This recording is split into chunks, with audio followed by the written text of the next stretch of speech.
Your prayer life, kehidupan rohanimu itu nomor satu. Karena setan tahu itu sumbernya. Dari situ mengalir kehidupan. Jaga hati dengan segala waspada. Hati itu bukan hati jantung atau liver kita. Hati di sini adalah where the center of your spiritual life is. Adalah center atau pusat kehidupan rohanimu di mana ya di situ. Jaga yang setan mau ambil, curi, bunuh, binasakan itu adalah kehidupan doamu. Makanya itu kalau sampai ada satu orang sudah gak bisa berdoa, Anda sedang dalam bahaya.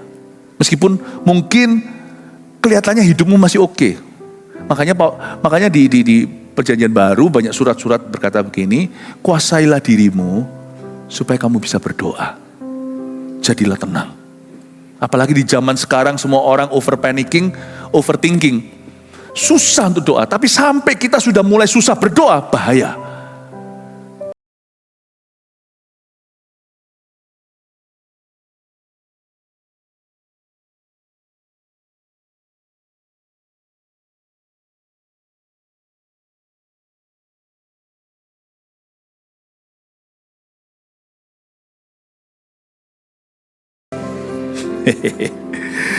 Oke, kita langsung ke pembahasan ayat per ayat dari Kejadian 15 ayat 10 sampai 14 yang kita sudah baca tadi dengan judul turunlah meliputinya gelap gulita yang mengerikan, masih di dalam tema besar dimensi keempat yaitu doa. Ayat 10, ini Abraham. Diambilnya semuanya itu bagi Tuhan. Dia ambil kurban atau korban persembahan, yaitu hewan. Dipotong dua, lalu diletakkannya bagian-bagian itu yang satu di samping yang lain, tapi burung-burung itu tidak dipotong dua. Ini kan seperti notarisan zaman dahulu ya. Ini kan meterainya itu kurban. Memang sekarang ceremonial law atau hukum seremoni sudah ditiadakan. Yang diambil hanya maknanya, karena kita masuk ke gereja hari ini gak perlu persembahkan hewan. Karena Yesus adalah persembahan suci dan sempurna. Tapi zaman itu, Abraham disuruh ambil lembu, sapi, kambing domba, burung yang gak dipotong karena terlalu kecil, gak usah dipotong dua. Tapi diambil semuanya itu bagi Tuhan, lalu dipotong dua rapi-rapi gitu.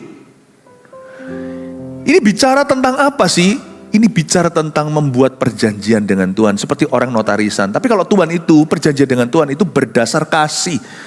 Bukan berdasar hukum Taurat. Karena yang bisa mengikat kita dengan Tuhan itu adalah hubungan. Ini bukan hukum, ini ini hubungan. Lalu dipotong jadi dua segalanya. Tahukah ketika Abraham memotong hewan-hewan itu, konsentrasi dia penuh pada Tuhannya. Dia enggak menyambi hal itu dengan hal-hal lain, urusan rumah tangga, urusan kerja. Mungkin di situ dia jual beli tanah dengan orang-orang Kanaan, karena Abraham kan akhirnya jadi juragan tanah, dia beliin sana sini. Dia enggak nyambi. Kalau dia sedang mempersembahkan korban pada Tuhan, dia konsentrasi. Ini adalah doa di perjanjian lama. Sebelum tirai itu robek dari atas ke bawah. Karena Yesus mati di kayu salib. Supaya kita itu bisa masuk hadirat Allah tanpa kurban-kurbanan ini. Ini adalah semacam atau format doa zaman itu. Abraham was praying. Dia masuk di dalam dimensi Tuhan. Dan dia menjalin persahabatan. Perjanjian dengan Tuhan itu persahabatan. Kadang-kadang kita tanya, gua doa dapat apa? Itu perkataan yang bodoh yang kerap kali keluar dari mulut kita. Yang benar-benar menjadikan doa itu murahan. Aku udah doa loh, mana berkatnya? Mana jawabannya? Mana mujizatnya? Emangnya saya doa itu dapat apa? Hey, FYI for your information only, dapat Tuhan. Kau menjalin persahabatan. Doa itu membuat perjanjian dengan Tuhan. Waktu dia potong jadi dua, burung gak usah dipotong jadi dua, itu kan diberitahu sama Tuhan.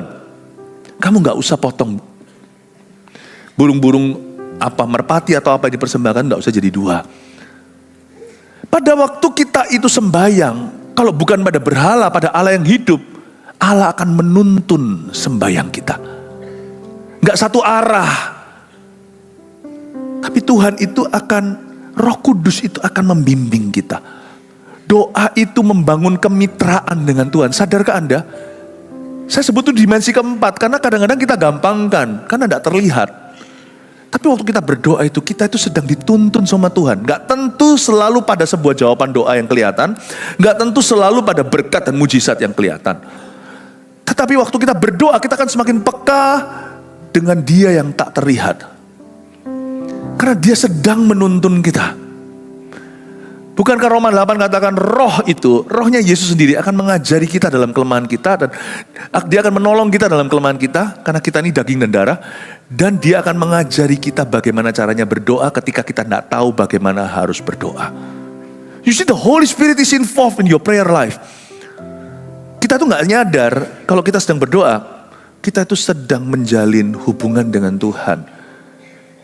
Belum lagi dapat tenangnya, hanya dekat Allah saja aku tenang, daripadanya lah keselamatanku. Hanya dekat Allah saja aku tenang, daripadanya lah keselamatanku. Sebab damai sejahtera-Mu teduhkan hatiku, seperti sungai yang mengalir segarkan jiwaku. Yesus, Yesus, Padamu ku berharap. Yesus, Yesus, kasih-Mu tak terbatas. Belum lagi dapat tenangnya, waktu kita berdoa itu kita mendekat pada Allah. Yakobus katakan, mendekatlah kepadaku, hai kamu orang berdosa, tahirkanlah hatimu, ya, tahirkanlah tanganmu, mendekatlah kepadaku, maka aku akan mendekat kepadamu. Doa itu perjanjian dua arah, lebih tepatnya persahabatan. Kita menjalin atau membangun hubungan dengan yang tidak kelihatan. Dan waktu kita berdoa, kita akan menjadi semakin peka pada hadirat Allah. Doa itu mendekat pada Tuhan. Dan waktu kita mendekat pada Tuhan, byproduct pertama, efek samping nomor satu itu adalah peace of heart and peace of mind. Damai di hati, damai di pikiran, damai sejahtera. Dan bukan hanya itu saja, bukan byproduct atau efek sampingnya yang kita cari. Yang kita cari itu esensinya, substance atau substantially, yang kita cari itu, yang penting itu adalah Tuhannya, bukan byproductnya. Gua doa dapat apa? Gua doa ngerasa apa? Itu nomor 2, itu sekunder. Nomor 3, primer yang utama, primary-nya adalah waktu kita doa, kita itu bersama dengan Tuhan.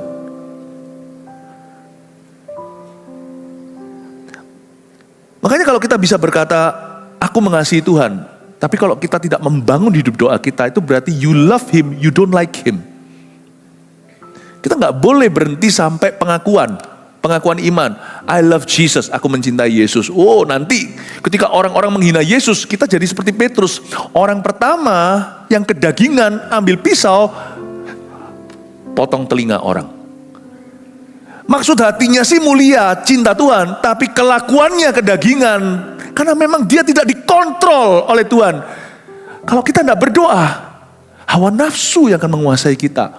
Naluri manusia, dimensinya sampai 3 aja, panca indera, yang gua lihat, yang gua dengar, yang kurasakan, itu yang gua lakukan. Bukan kehendakmu yang jadi, tapi kehendakku. Tapi Yesus masuk dalam dimensi itu, dimensi Bapa.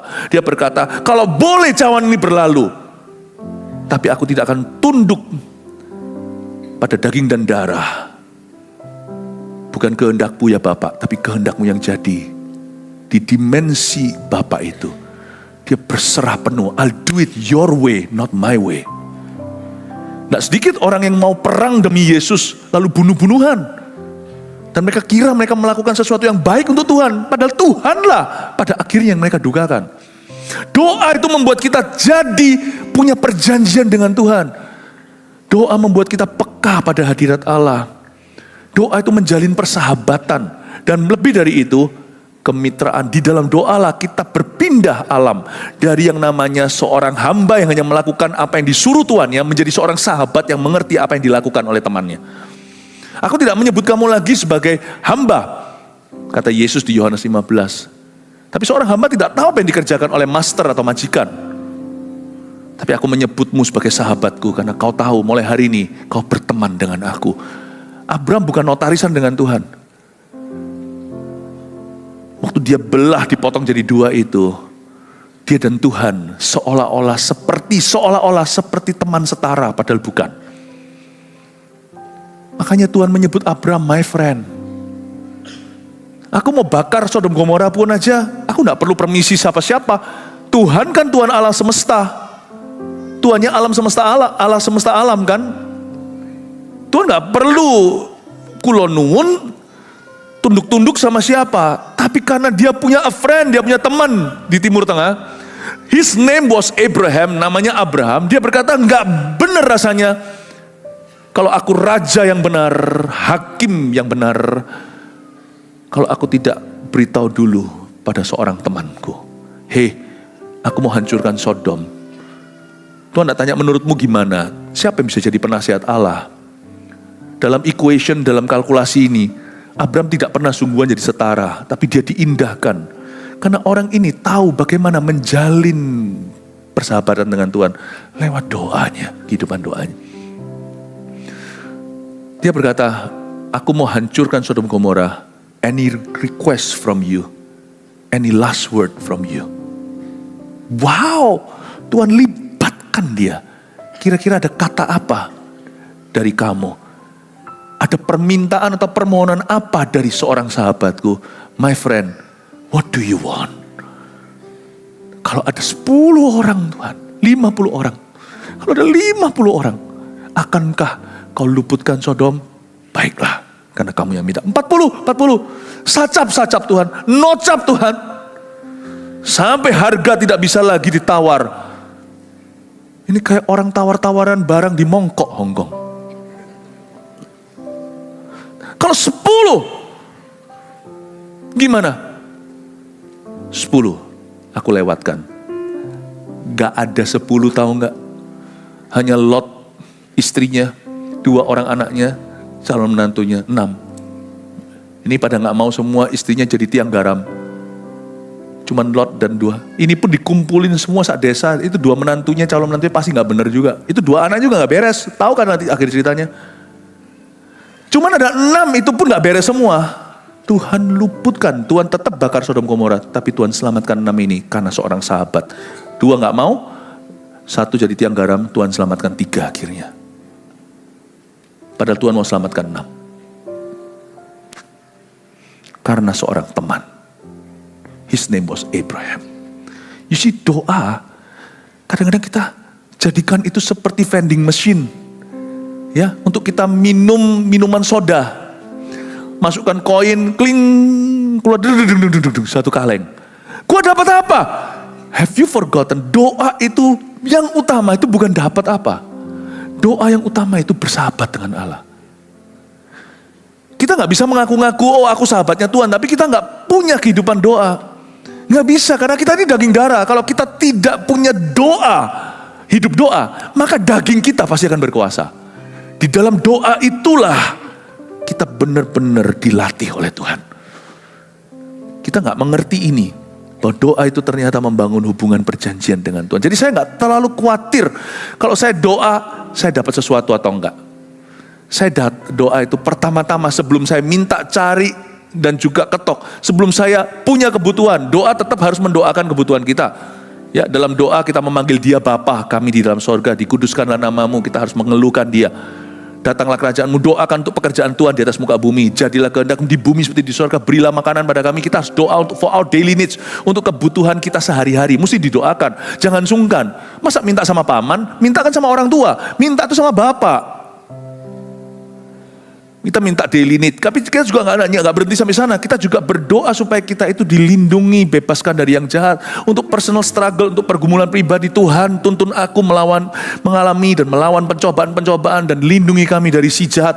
Kita harus doakan semuanya itu. Tapi sebelum kita bisa minta, pertama-tama doa itu intinya adalah kangen sama Tuhan, ingin bersekutu dengan Dia, ingin ada di sana, ingin ada di mana hawa Allah itu paling terasa. Meskipun Tuhan ada di mana-mana. Kita mau pergi ke clubbing pun sekarang, pergi kemana, tempat orang mabuk-mabuan, tempat orang melakukan perkara asusila, Tuhan juga ada di situ, matanya menjelajah. Tapi waktu kita doa, kita sengaja cari Tuhan. Di sana Tuhan dicemooh, di situ Tuhan itu disalibkan, di sana Tuhan didukakan. Meskipun Tuhan hadir di mana-mana, ada kehadiran Tuhan di mana Tuhan disenangkan. Tuhan sengaja dicari, Tuhan sengaja dielukan, ditinggikan, dan dibahas seperti di gereja. Dan juga secara privat, secara personal. Karena hidup kita setiap orang adalah Kristen secara pribadi. Kau harus cari Tuhan di dalam kehidupanmu secara individu. Bangun hidup doamu.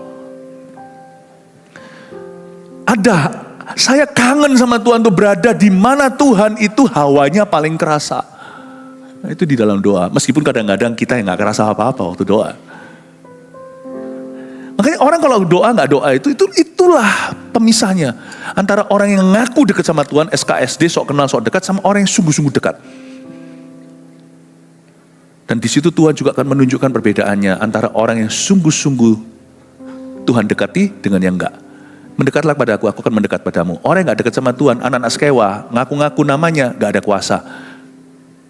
Tapi Paulus tidak perlu ngaku-ngaku, sapu tangannya pun menyembuhkan. Tuhan mendekati sapu tangannya. Bayangin, Tuhan aja dekati sapu tangannya. Apapun yang dijamah Paulus menjadi berkesan bagi Tuhan. Dikenan, diurapi. Itu cara Tuhan untuk menunjukkan dan membuktikan. Aku dekat sama siapa, aku gak dekat sama siapa.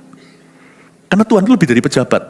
Pejabat aja, artis aja banyak orang sok dekat kok. Foto pasang di sana, tapi coba lihat, Anda pergi ke ruang tamunya atau apalagi ruang kamar tidurnya. Kalau foto Anda tidak dipajang di sana, jangan aku dekat.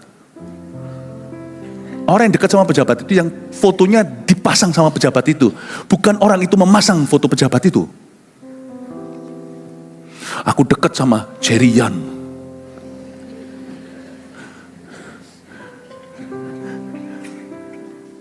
Ya kalau di dalam fotonya ada foto Anda, di dalam HP-nya tiba-tiba muncul screen-nya itu Anda. Nah, saya percaya. Kalau kita screen-nya itu Jerian, ya semua orang juga bisa. Really God is close to you? Saya tidak mengaku-ngaku saya dekat sama Tuhan, biar Tuhan yang bersaksi.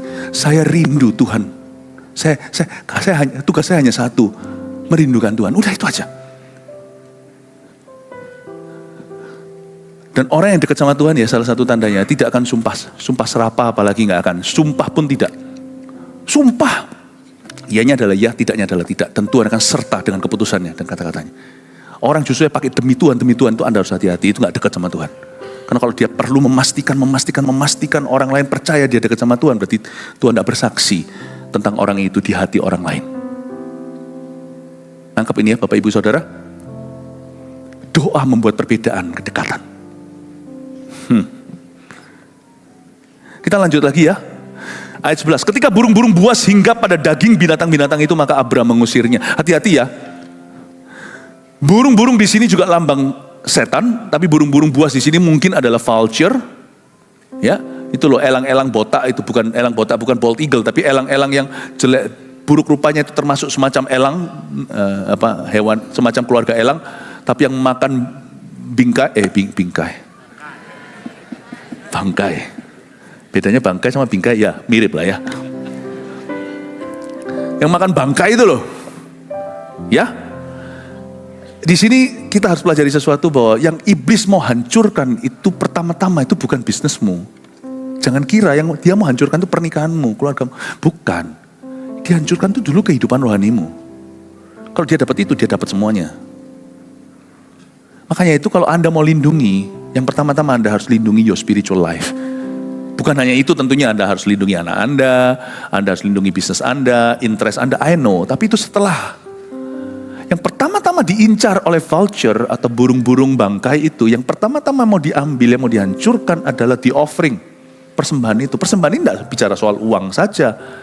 Persembahan itu yang pertama-tama sebelum harta benda materi yang kita bisa beri, waktu, talenta, itu adalah your heart. Your prayer life, kehidupan rohanimu itu nomor satu. Karena setan tahu itu sumbernya. Dari situ mengalir kehidupan. Jaga hati dengan segala waspada. Hati itu bukan hati jantung atau liver kita. Hati di sini adalah where the center of your spiritual life is. Adalah center atau pusat kehidupan rohanimu di mana ya di situ. Jaga yang setan mau ambil, curi, bunuh, binasakan itu adalah kehidupan doamu. Makanya itu kalau sampai ada satu orang sudah gak bisa berdoa, Anda sedang dalam bahaya. Meskipun mungkin kelihatannya hidupmu masih oke. Makanya di perjanjian baru banyak surat-surat berkata begini, kuasailah dirimu supaya kamu bisa berdoa. Jadilah tenang. Apalagi di zaman sekarang semua orang over panicking, overthinking. Susah untuk doa, tapi sampai kita sudah mulai susah berdoa, bahaya. Ya, untuk mengerti temperatur hidup Anda itu sedang masih oke, biru oranye atau mulai mulai merah itu Anda bisa lihat langsung dari kehidupan doa Anda. Kalau doa Anda mulai hati-hati. Hidup Anda mungkin sedang berdarah-darah, tapi kalau kehidupan doa Anda di tengah-tengah itu megah, kuat, kokoh, apapun terjadi, percayalah everything can bounce back. Bisa rebound, apapun yang hilang bisa kau cari lagi. Semua yang patah terkulai, yang putus tidak akan patah terkulai. Sumbu yang pudar nyalanya tidak akan dipadamkan. Kalau hidup doa Anda di tengah itu, mesbah tidak goyah. Dan from there, dari situlah Tuhan bisa memulihkan segala sesuatu. Tapi kalau itu runtuh, semua yang kau punya itu percuma, cepat lambat akan digerus waktu. Jaga daging binatang-binatang itu. Menjelang matahari terbenam, tertidurlah Abram dengan nyenyak. Lalu turunlah meliputinya gelap gulita yang mengerikan. Loh, orang doa kok nggak dikasih good news only atau kabar baik saja. Ternyata tidak selalu ketika kita masuk hadirat Allah mau tahu. Tuhan akan beritahu semua yang hanya manis-manis atau yang cakep-cakep. Karena Tuhan punya firman itu tidaklah sebuah pantun. Kalau pantun orang bisa berkata sekalimat cakep. Don't you think hari-hari ini pantun terlalu di-abuse? Semua orang mau berpantun karena tidak tahu mau ngomong apa. Cakep. Kalau Tuhan ngomong sama Abram, tiba-tiba ada gelap gulita yang mengerikan. Lalu Tuhan bilang apa? Ayat 13, firman Tuhan kepada Abram, ketahuilah dengan sesungguhnya bahwa keturunanmu akan menjadi orang asing dalam suatu negeri yang bukan kepunyaan mereka. Dan bahwa mereka akan diperbudak dan dianiaya 400 tahun lamanya. Cakep. Enggak ya rasanya ya. Tiba-tiba kalau Tuhan wahyukan sesuatu yang negatif sama Anda. Masa Anda bilang cakep? Tuhan bilang sama Abram, ini kan persembahan. Ya, Abram lagi jaga persembahannya, dia sedang berdoa. Tiba-tiba gelap gulita yang mengerikan, bukan hanya gelap ya, tapi mengerikan pula. Itu meliputi dia, turun meliputi dia. Ini bukan ditindih setan seperti beberapa orang kalau tidur diserang sama roh jahat. Ini tiba-tiba ada satu gelap gulita yang mengerikan. Rohnya itu dibuat peka tahu apa yang akan terjadi, tantangan di depan. Dan Tuhan tidak bumbui manis-manis. Tuhan beritahu apa adanya. Saya suka tentang Tuhan adalah satu hal yang membuat Tuhan beda sama setan. Setan itu selalu manis di depan, reklame doang, ujungnya kepahitan. Tuhan itu beritahu apa adanya di depan. Lu suka, lu enggak. Dan waktu Tuhan beritahukan kepadanya, kamu nanti harus tahu ya, keturunanmu itu akan jadi orang asing dalam suatu negeri. Waduh, Tuhan bilang, aku akan punya anak, aku jadi bapak segala banyak bangsa. Lah terus nanti anakku akan diperbudak. Aduh Tuhan tuh ngomong apa adanya. Bahwa keturunanmu akan menjadi orang asing dalam suatu negeri yang bukan kepunyaan mereka. Dan bahwa mereka akan diperbudak dan dianiaya 400 tahun lamanya. Itu kalau saya jadi Abram, gelek. Tapi karena Abram berdoa, dia sudah jadi sahabat Allah. Dia tahu sahabatnya seperti apa. Dia bukan hamba yang tidak tahu apa yang dikerjakan majikannya. Dia seorang teman. Dia paham hati sahabatnya. Dia tidak panik. Belum punya anak. Tuhan masih menjanjikan keturunannya. Sudah beritahukan nanti keturunannya. Cicit-cicitnya. Itu semua akan diperbudak, dianiaya 400 tahun namanya. Kira-kira gimana responmu kalau Tuhan memberitahu sesuatu yang buruk? Tapi karena Abraham sudah terlatih, maka bunyinya begini, Tidak semua yang Tuhan sampaikan nanti ketika Anda doa itu selalu yang cakep, selalu yang pleasant, selalu yang pretty, selalu yang indah, selalu yang manis. Tapi karena Tuhan kita manis, semua yang pahit pun cepat lambat manis. Orang yang berdoa akan selalu pada akhirnya melihat janji Tuhan, bukan tantangan. Kita lihat ayat 14, dengan ini saya selesai. Tetapi bangsa yang akan memperbudak mereka akan kuhukum. Dan sesudah itu mereka akan keluar dengan membawa harta benda yang banyak. Doa itu membuat kita lihat janji, bukan lihat pencobaan. Doa menolong kita untuk melihat the power of God, kuasa Tuhan, bukan lihat besarnya musuh kita. Saya kasih satu kesaksian sederhana. Pukul 5 bulan Desember 1997, saya sudah beli tiket untuk pulang ke Indonesia tanpa menyangka tiket yang saya beli itu tertanggalkan, sudah di-issued 14 Mei 1998. Nah, pagi-pagi Desember itu kalau di Kanada, waktu saya sudah nggak sekolah, saya lulus tahun 96, tapi saya sudah pelayanan secara volunteer di sana, membantu pendeta saya di sana, dan melakukan banyak pekerjaan sukarela. Lalu 98, itu kalau Desember di Kanada itu winter. Dan Kanada itu kayak kulkas, dingin sekali. Di tempat saya tinggal itu yang paling hangat, Provinsi British Columbia. Ya, itu yang paling hangat. Kalau yang lain-lainnya itu sudah minusnya sampai 20, kadang-kadang yang ekstrim bisa sampai anginnya sampai minus 40. Tempat kami itu hangat, tempat saya tinggal dulu itu paling dingin cuman minus 1. 0. Tapi gelap pukul 5, pukul 8 pun masih gelap. Singapura pukul 7 masih gelap. Indonesia nih mataharinya rajin. Ya. Pukul 5 dia mulai ketip. Setengah 6 dia sudah melek semuanya itu. Ya. Jadi pukul 7, 8 gitu masih gelap tuh. 8 sih masih gelap. Dan cepat gelap juga. Nanti pukul 4 sore gitu sudah mulai gelap. Benar-benar kita hidup malam terus itu. Ya. Jadi waktu saya jam 5 itu saya dibangunkan oleh tangan yang lembut menepuk pundak saya, wake up. Saya umur berapa waktu itu? Masih umur 23. Ya. Jadi masih muda, tidur masih lama. Tidur 8-9 jam, not a problem. Mau 10 jam juga bisa. Jam 5 ditepuk bangun segar. Saya nangis kayak baby, kayak bayi minta susu. Jam 5 pagi. Untungnya di WC kedap suara. Karena kamar saya itu cuman pisah WC itu terus kamar saudara saya. Saya nangis. Untung kamar juga karpet, WC juga ada karpetnya.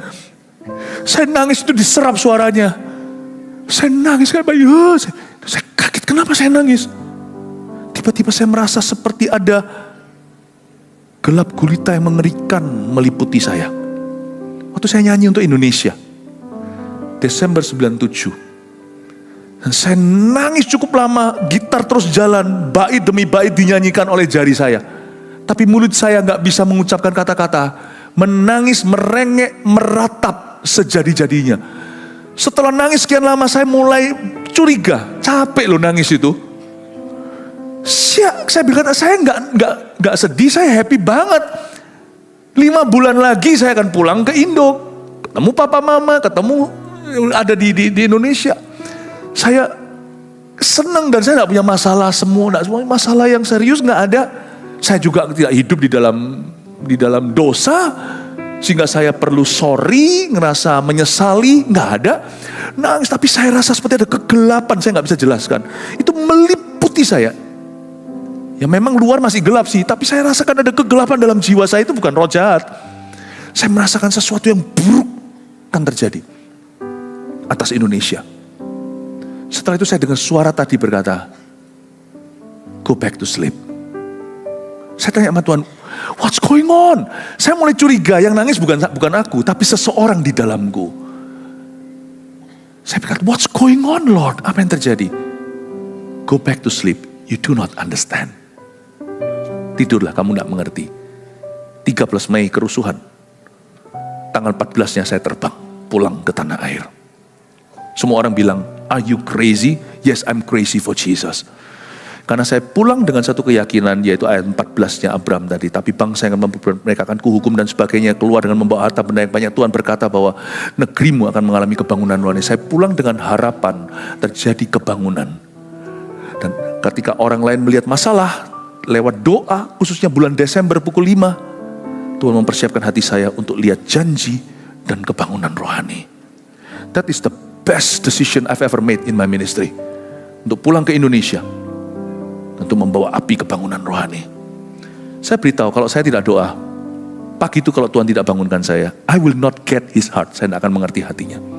You see, kalau Tuhan mewahyukan sesuatu yang merupakan tantangan di depan, orang yang berdoa sudah dipersiapkan oleh Tuhan.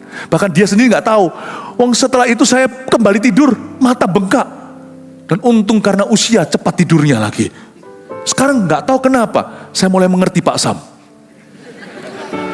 Bangun gak bisa tidur lagi.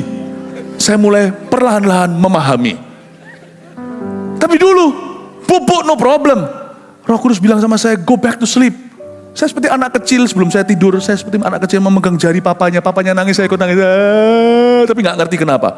Pernah Anda lihat anak balita, papanya nangis, dilawat Tuhan, dia juga nangis sebelahnya. Padahal dia gak ngerti kenapa. Saya adalah orang yang bodoh, dungu. Tapi Tuhan suruh saya kembali tidur. Tapi bulan Mei saya tidak dungu lagi. Ketika saya melihat di news itu, semua orang berkata, Philip, jangan. Saya bilang no. Saya bilang no, I go back. Karena you see the hole in the donut, I see the donut. Nih, donatnya keluar lagi. Kamu lihat lubang donatnya, aku lihat donatnya. Orang lihat TV gentar, saya lihat TV, saya berkata kebangunan rohani.